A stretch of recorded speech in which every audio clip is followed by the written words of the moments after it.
قاعدين ببيت على عظم، وعندي الزوج عاجز مريض يعني، وعندي بنية مريضة زيدينة مسكينة يعني فترة عملنا لها عملية شوي خطيرة، وعندي ولد مريض كلية زيدينة بده عمليته خطيرة، ولا حول ولا قوة ولا بالله. أوقات ولادي ينامون لا خبز لا أكل لا شيء، وما عندنا لا صوبيا لا شيء لا شياتنا، ما عندنا ما نملك كل شيء يعني. ولاد يعني أوقات يبكون على لقمة الخبز، يتحسرون يعني على لقمة الخبز. ما إيش بدي أقول لكم، بنتي مرضت يعني انتكست حق دواء ما عده أبوها يعالجها آخر فترة يعني، وصلت الموت، قالوا ما عاد خلص البنية ما عادت تعيش،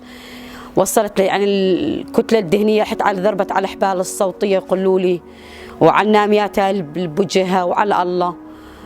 ويدبرها الله. وعندي بنات مشغلتهم اثنيناتهم دوبتا يعيشون يعني انه يدبرون ابوهم، بنات عزبات. اوقات يجون يبكون يقولوا لي اليوم كل نهار نبكي ما عدنا ناكل بالمحل،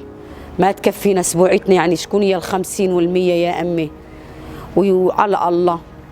يجوني لا يقول ما بكل شيء، من جايات من تعب، لا يلاقون اكل لا يلاقون طبخه موفره لا غاز لا شيء، ما نملك كل شيء، بيت على عظم لا ابواب لا شبابيك، بالليل من يصير الليل يقعدون يبردون لا ابواب لا شيء، كله مفلق البيت، تدفئه ما عندنا، بطانيات يتغطون ما عندنا، كلها يعني شيء حذينا من الناس، والناس عم تطالبنا باغراض، تقول احنا نريد اغراضنا، ونطلب من رب العالمين الفرج علينا وعليكم وعلى امه محمد ان شاء الله.